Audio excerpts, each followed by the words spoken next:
दावत ख़िताब दे रहा हूँ।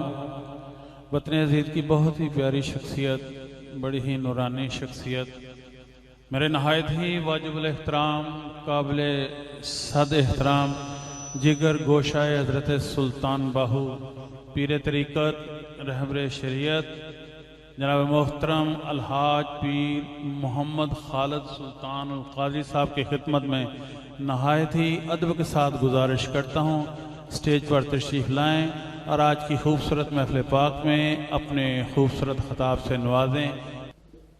अल्हम्दुलिल्लाहि रब्बिल आलमीन वलाक़िबतु लिल मुत्तक़ीन वस्सलातु वस्सलामु अला सय्यदिल अंबियाइ वल मुरसलीन अम्मा बाद फ़अऊज़ु बिल्लाहि मिनश शैतानिर रजीम बिस्मिल्लाहिर रहमानिर रहीम अला बिज़िक्रिल्लाहि तत्मइन्नुल क़ुलूब सदक़ल्लाहु मौलानल अज़ीम। होर दवाना दिल दी कारी कलमा दिल दी कारी हो, कलमा दूर जंगाल करेंदा ते कलमे मैल उतारी हो, कलमा हीरे लाल जवाहर ते कलमा हट पसारी हो, इत्थे उठे दूही जहाने हजरत बाहू कलमा दौलत सारी हो। हमदो सलात के बाद वाजिबुल एहतराम मुअज़्ज़िज़ मशाइख़ उज़ाम सादात कराम उलमाए कराम और मेरे इस्लामी रूहानी भाइयों और बहनों, अस्सलामु अलैकुम व रहमतुल्लाहि व बरकातुहू। बज़्म गौसिया के ज़ेर एहतमाम अज़ीमुशान महफ़िल नात मुनक़िद की गई और इस फ़कीर हकीर पुरतकसीर को हुक्म हुआ कि चंद मिनटों के लिए आपके सामने हाजिर होकर अल्लाह तबारक व तआला का जिक्र करके, अल्लाह के महबूब और महबूब बंदों का जिक्र करके अपनी आखरत को संवारूं और आशिकान मुस्तफ़ा सल्लल्लाहु अलैहि वसल्लम के दिलों में हकीकी जिक्र का पैगाम पहुंचा के कुलूब को जिक्र की तरफ मुतवज्जे कराऊं। सुभान अल्लाह। ये फ़कीर हज बैतुल्लाह की सआदत के लिए गया हुआ था और बड़ी कोशिशों के बाद, जद्दोजहद के बाद वापसी की फ़्लाइट ली ताकि आज की ये पाक और बाबरकत महफिल इस आजिज़ को नसीब हो सके। क्योंकि ज़िक्रुल अंबिया इबादतुन ज़िक्रुल औलिया कफ़ारा।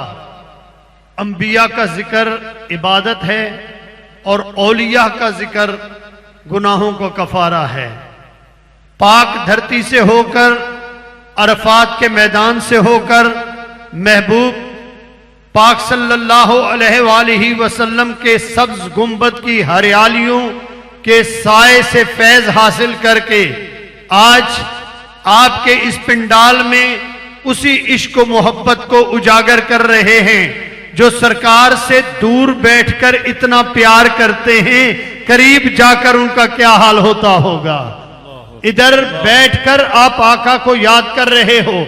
मेरा यकीन है, मेरा ईमान है और मेरा वजदान कहता है कि जो सरकार की मोहब्बत में सरशार होता है, जो सरकार को यहाँ पे तवज्जो से याद करता है और तसव्वुर गुंबद खजरा का करता है, आंख बंद करता है तो मदीने वाले का दीदार पा लेता है। सुभान अल्लाह, सुभान अल्लाह। और सना की महफिल में बैठना, महफिल नात में बैठना, ये अपने कल्ब को अल्लाह के रसूल की तरफ मंसूब करने के मुतरादिफ है कि जब बंदा अल्लाह के महबूब का जिक्र सुनता है, कानों में तो वो आवाज सराहत कर जाती है, लेकिन वो जब कल्ब में उतरती है तो कल्ब से मोहब्बत रसूल की शम्मा फिरोजा हो जाती है।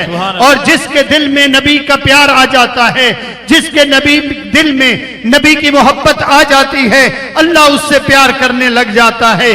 दोस्तों, ये महफिल खाली नहीं है, ये जिक्र की महफिल है। फज़कुरूनी अज़कुरुकुम, खालिक कायनात का फरमान है, तुम मेरा जिक्र करो मैं तुम्हारा जिक्र करूंगा। और अल्लाह तबारक व तआला ने फरमाया, अला बिज़िक्रिल्लाह तत्मइनुल कुलूब। अब अंदाजा कीजिए कि दुनिया में सब काम करके देखे हैं, कोई दौलत कमाता है, कोई फैक्ट्रियां बनाता है, कोई जायदाद बनाता है, कोई सियासत में नाम पैदा करता है, कोई बैंक बैलेंस बना लेता है, कोई दुनिया में नाम पैदा करके अपने आप को पावरफुल तस्वर करता है, कोई प्रेसिडेंट और वजीर आजम जैसी पोस्ट पे पहुंच जाता है। लेकिन जब भी उससे पूछो, उससे सवाल करो कि करार है, सुकून है, तो जवाब ये आता है कि नहीं, करार नहीं मिल रहा, सुकून नहीं आ रहा, सोता हूं, नींद नहीं आती है, मखमल के बिस्तर मिलते हैं, बड़े बड़े बॉडी गार्ड्स इर्द गिर्द खड़े हैं, लेकिन मुझे नींद नहीं आ रही। मैं पूछता हूं वजह क्या है, कहता है इतना बड़ा ओहदा मिला है, अब सुकून नहीं है। दौलतमंद से पूछता हूं, बहुत दौलत कमा ली, अब बताइए कोई सुकून है? जवाब आता है सुकून नहीं मिल रहा, क्या करूं, फिक्र होती है, इस दौलत का क्या करूंगा, तो मैं बैंक बैलेंस का क्या करूंगा, ये दुनिया दौलत किस तरीके से खर्च करूंगा, क्या क्या रोजगार, क्या क्या कारोबार करूंगा, इस टेंशन में सारी रात गुजर जाती है। फिर क्या करते हो? कहते हैं आराम की टैबलेट्स लेता हूं, नींद की गोलियां लेता हूं, नींद नहीं आती। मैंने कहा कभी कुरान पढ़ के देखा है?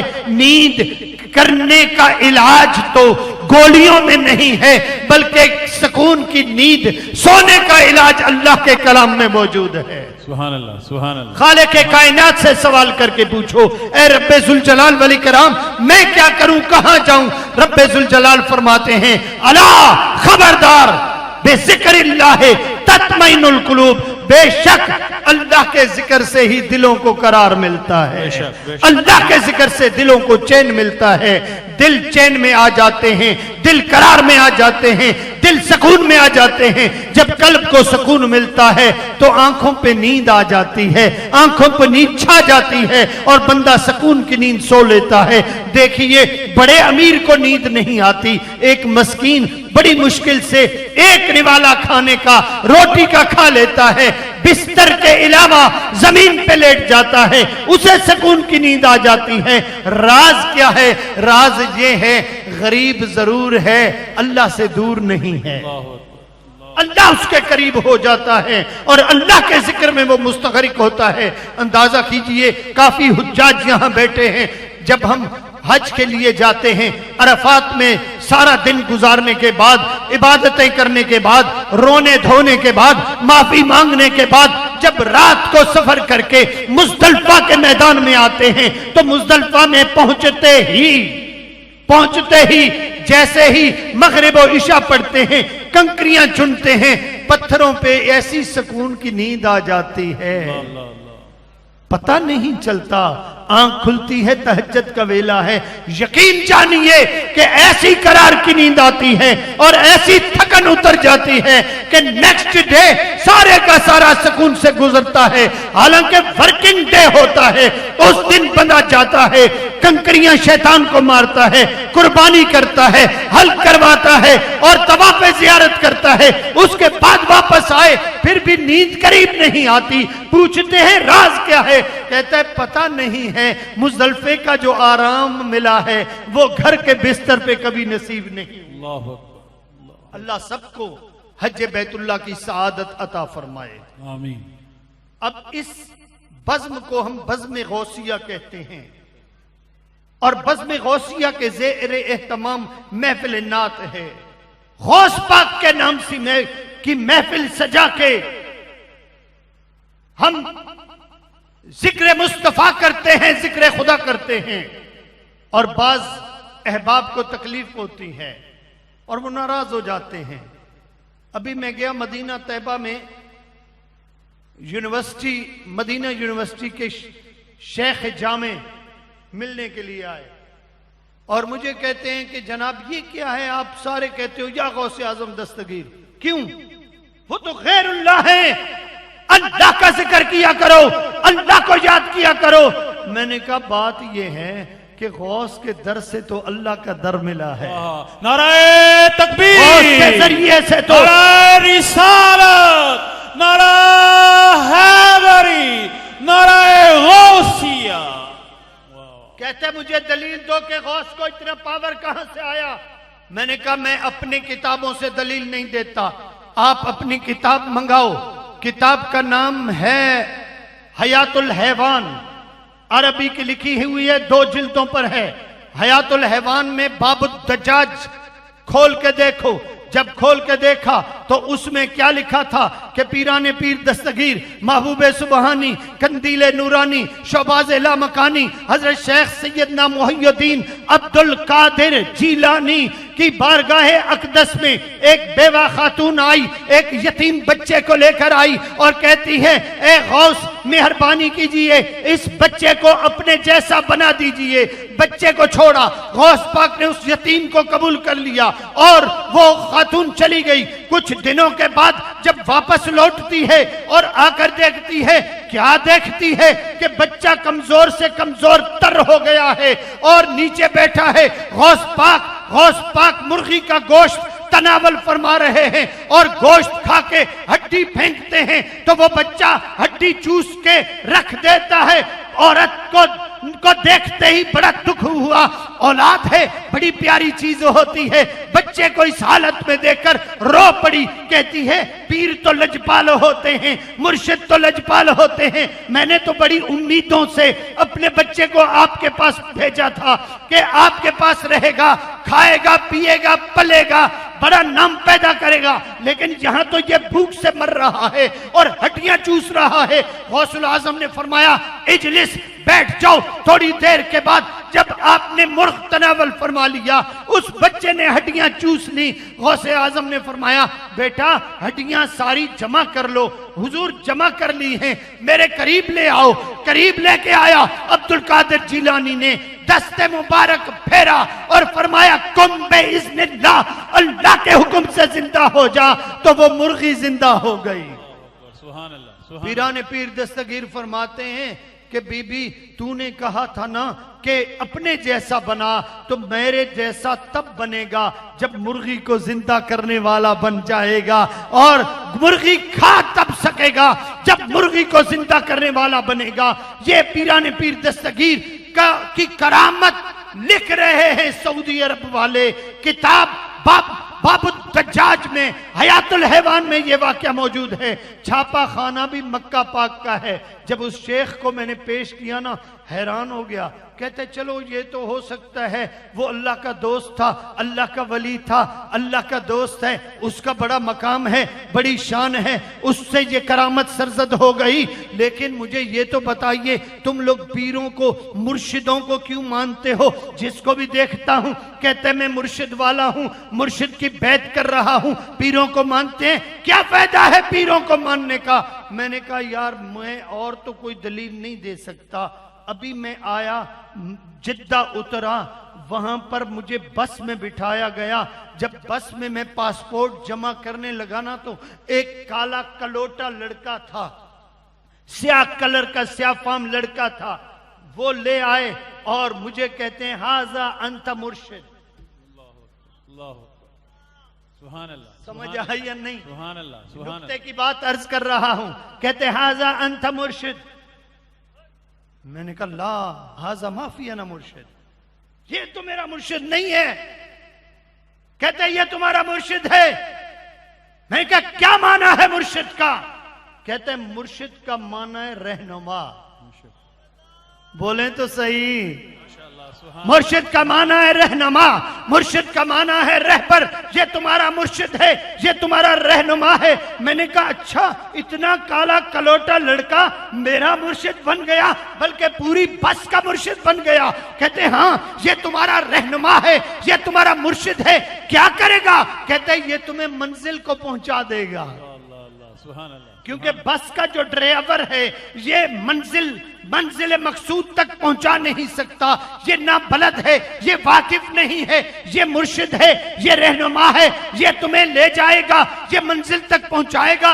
ठीक है भाई, वो अगली सीट पर बैठ गया और ड्राइवर को रास्ता बताता रहा, सफर चलता रहा। हम मक्का पहुंच गए। मक्का में हम जब अपने मकतब में पहुंचे तो मुअल्लिम से इसने मिला दिया। मुअल्लिम से मिलाने के बाद भी देखा कि वही मुअल्लिम आया और कहता है हाजा अंता मुर्शिद। भाई ये क्यों मेरा मुर्शिद है, इसको ले जाओ, ये तुम लोगों को रास्ता दिखाएगा।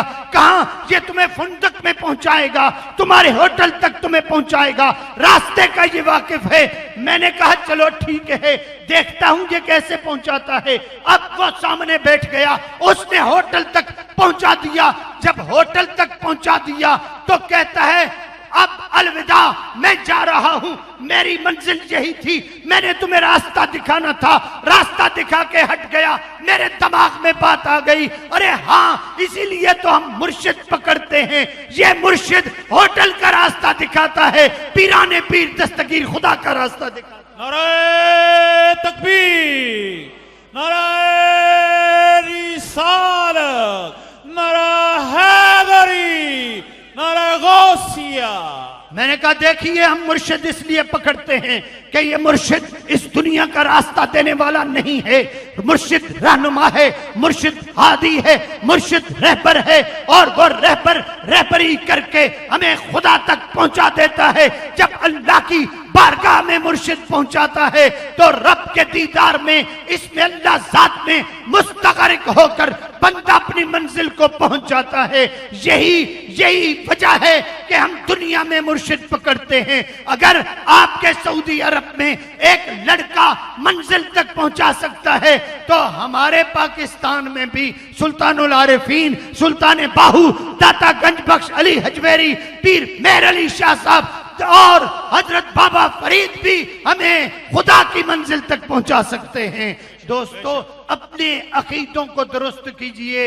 इस मजलिस, इस महफिल का मकसद सिर्फ और सिर्फ नारे लगा के चले जाना नहीं है, बल्कि इस महफिल का मकसद ये है कि जब आप महफिल में आओ ना, अपने पल्ले कुछ बांध के चले जाओ। सिर्फ नारे सुन के ना जाओ, नारे बयान करके ना जाओ। सना सुनते हो ना तो ये पल्ले में डाल लो कि दुनिया की सारी दौलतों से अफजल दौलत इश्क मुस्तफा है, बेशक, और सारे रास्तों से अफजल अपने मुर्शिद का रास्ता है। और सुल्तानुल आरिफीन का फरमान है, इल्म राह है, मुर्शिद रहनुमा है, जिसको राहो रहबर मिल गया वो शाह है। इसीलिए सुल्तानुल आरिफीन फरमाते हैं, होर दवाना दिल दी कारी, कलमा दिल दी कारी हूं, कलमा दूर जंगाल करेंदा ते कलमे मेल उतारी हूं, कलमा हीरे लाल जवाहर ते कलमा हट पसारी हूं, इत्थे उत्थे डूही जहाने हजरत बाहू, कलमा दौलत सारी हूं। हम जब औलिया अल्लाह की बारगाह में जाते हैं, हम ये नहीं कहते कि माज अल्लाह तू अल्लाह है तू दे। हम ये कहते हैं कि तू अल्लाह का दोस्त है और अल्लाह के करीब है, अल्लाह तेरे करीब है, अल्लाह तेरी सुनता भी है और मानता भी है। सुनता सबकी है, मानता किसी किसी की है। अगर सबकी मानने लग जाए तो फिर तफरीक न रहे कि कौन अल्लाह वाला है और कौन अल्लाह से जुदा है। और जब वो सुनता है, सबकी सुन रहा है, और मानता उनकी है जो उसके हो जाते हैं, अपना सब कुछ उसकी जात पे खर्च कर देते हैं, कुर्बान कर देते हैं। फिर खालिक के कायनात भी उनका कहना दूजा नहीं करता, बस सुनता है तो उसी वक्त मान जाता है। रूठा हुआ रब राजी हो जाता है। अपने रब को राजी करना है तो रब वालों के करीब चले जाओ, अल्लाह वालों के करीब चले जाओ। वो अल्लाह वाले अल्लाह से मोहब्बत सिखा देते हैं।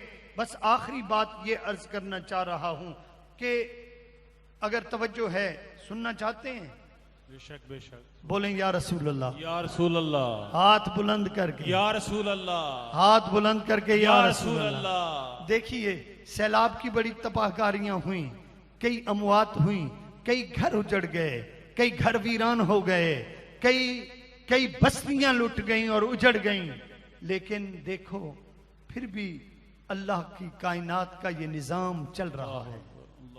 फिर भी हर बंदा खाना खा रहा है और सुकून की नींद सो रहा है।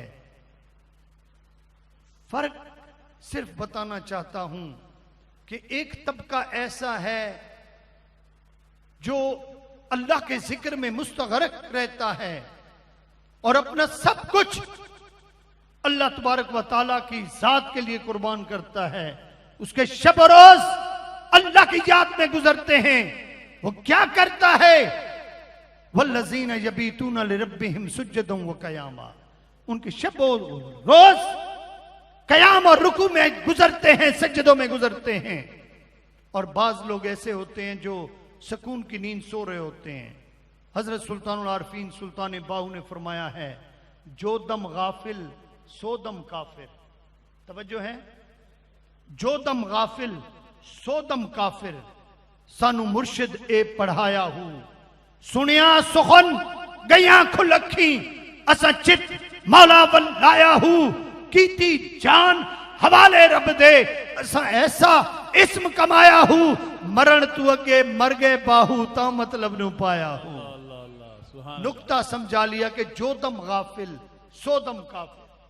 अब फर्क ये है, एक तबका ऐसा है कि बिस्तर भी उठाता है, पूरी दुनिया में फिरता भी है, अल्लाह की बात भी करता है, दीन की बातें भी सुनाता है, लेकिन उसकी कब्र पे कभी चिराग जलता नहीं देखा। और एक तबका ऐसा है जो नजर नहीं आता, किसी की तरफ जाते हुए देखा नहीं है, बैठे तो खानकाह में होते हैं, लेकिन जब उनकी डेथ हो जाती है, जब इस दुनिया से चले जाते हैं, तो फिर क्या होता है? हजारों की तादाद में लोग हाजिर होते हैं, उनकी कब्रों पे चादरें भी चढ़ाते हैं, दिए भी जलाते हैं, चरागा भी करते हैं और आके कुरान खानी भी करते हैं, खत्म कुरान भी पढ़ते हैं। मैं हैरान हो गया। हुजूर बादशाह सुल्तानुल आरफीन से पूछा, हुजूर ये क्या राज है? आपने फरमाया, जो दम गाफिल सो दम काफिर, सानू मुर्शिद ए पढ़ाया हूं, जो दम भी अल्लाह की याद से गाफिल है वो कुफ्र में है। मैंने कहा, किबला दम कितने हैं? फरमाया, 1 घंटे में 1000 सांस लिया जाता है, 24 घंटों में 24,000 सांस लेते हो। मुझे बताओ कितनी सांसों में अल्लाह को याद करते हो? अल्लाह याद नहीं है। इबादत की ज्यादा से ज्यादा 1.5 घंटा, 1.5 घंटे के बाद फारिग, 5 नमाजें खत्म, बाकी आपके 22 साढ़े 22 घंटे कहां गए? कामों में, नींद में, आराम में, गिल्ला में, गीबत में। मैंने कहा, हुजूर फिर हम क्या करें? हमारा तो सारे सांस कुफ्र में गुजर गए। हुजूर सुल्तान आरफीन फरमाते हैं, बस तरीका एक बताता हूं कि हाथ होवे कारवल ते दिल होवे यारवल। वाह वाह वाह वाह, सुभान अल्लाह। हाथ होवे कारवल ते दिल होवे यारवल।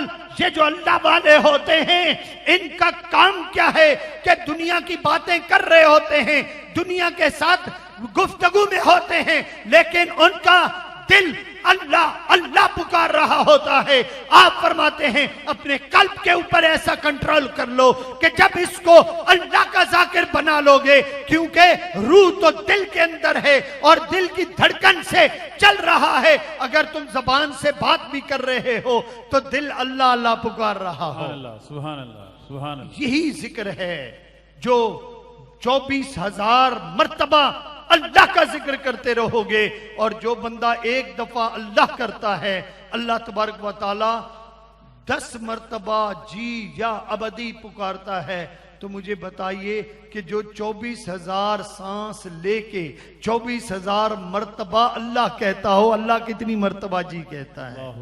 तो अल्लाह ताला हमें सच्चा पक्का आशिक रसूल बनाए और उन लोगों का मानने वाला बनाए जो अल्लाह तबारक व तआला के खालिस्तन नेक बंदे और औलिया अल्लाह हैं। देखिए, एक इल्जाम आप पर लगता है, ये बात ज़हन में रखिए कि जब भी आप बाहर निकलते हो कहते हैं ये कब्र परस्त हैं। क्या है जी? क्या है? ये फतवा आप पे लगता है नहीं लगता? सुन्नी जो है या रसूलुल्लाह कहने वाले ये कब्र परस्त है, ये फतवा लगता है। मैं एक जगह गुफ्तगू कर रहा था तो उन्होंने कहा देखा तुम लोग जो कब्र परस्त हो। मैंने कहा हम कब्र परस्त होते तो 18,000 कब्रें, हजारों कब्रिस्तान है, हर कब्र पे झुके हुए होते। हम कब्र परस्त नहीं हैं, हम अल्लाह परस्त हैं, और जिस कब्र से हमें अल्लाह के जिक्र की आवाज आती है वहां झुक जाते हैं। सुभान अल्लाह। अल्लाह ताला हम सबको पक्का सच्चा आशिक रसूल बनाए। बज़्म गौसिया ने ये महफिल सजाई है, अल्लाह ताला इनकी ज़िंदगियों को सजा दे, अल्लाह इनको तरक्कियाँ और कामयाबियों से हमकिनार फरमाए। दोस्तों ये बज़्में, ये महफिलें, ये महफिल नात जो इसमें खिदमत करता है, जो हिस्सा डालता है, वो अपनी आखिरत को संवारता है, और जो इस महफिल में बैठता है यूं समझिए कि उसका बेड़ा पार हो जाता है। अब देखिए कुरान अंदाजी होगी और किसी खुश किस्मत का कुरान निकलेगा। सुभान अल्लाह, सुभान और अल्लाह। कमाल ये देखिए, कमाल ये देखिए कि ज्यादातर दरवेशों, फुकराओं, अल्लाह का जिक्र करने वालों का कुरान नहीं निकलता। अमूमन ये होता है। आपने कभी तवज्जो की है या नहीं की? कभी किसी का निकल जाए वो और बात है, लेकिन ये जो दिल की टुकड़ी है ना, बस इसकी लगन सच्ची हो तो काम हो जाता है। सुभान अल्लाह। और फिर इसलिए बाज दफा जो इबादत से आरी लोग हैं उनका कुरान निकलता है। वजह यह है कि मदीने वाला पे फरमाता है कि तूने भुलाया हुआ है, मैंने तो तुझे नहीं भुलाया। तू तो भूल चुका है लेकिन मैं तुझे नहीं भूल सका। मैं तुझे अपनी बारगाह में बुलाता हूं। अगर यहां तू नमाज नहीं पढ़ रहा, मेरे पास आएगा तो पक्का नमाजी बन जाएगा। यहां सुन्नत नहीं रख रहा, मेरे पास आएगा तो पक्का सुन्नत रखने वाला बन जाएगा। और अगर यहां तू लोगों की बातें सुनकर मुझसे अकीदा खराब कर लेता है, लेकिन जब तू मदीने आएगा ना तो मेरी रहमत का साया तुझ पर पड़ेगा, तो तेरे दिल को करार मिल जाएगा। तो इसलिए ऐसे लोगों का भी कुरान निकलता है कि जब अल्लाह पाक का महबूब उस पर राजी हो जाए और उसे बुला ले। तो मैं गुजारिश करूंगा उन दोस्तों को जिनका कुरान निकले तो वो जब मदीने जाए ना, मदीने जाएं तो एक इरादा करके जाएं कि महबूब आ रहा हूं आपकी बारगाह में, एक तो आपकी सुन्नत लेकर वापस आऊं और दूसरा नमाजें लेकर वापस आऊं। अल्लाह ताला सबको पक्का सच्चा नेक नमाजी करे। बज़्म गौसिया का मिशन ही यही है कि आपके दिलों को इश्क मुस्तफ़ा से गरमाना और आपको की जबीनों को अल्लाह की जात के सामने झुकाना। अल्लाह इनकी सही को बारगाह अक़दस में कबूल मंजूर फरमाए। व आखिर दावाना अनिल हम्दुलिल्लाह।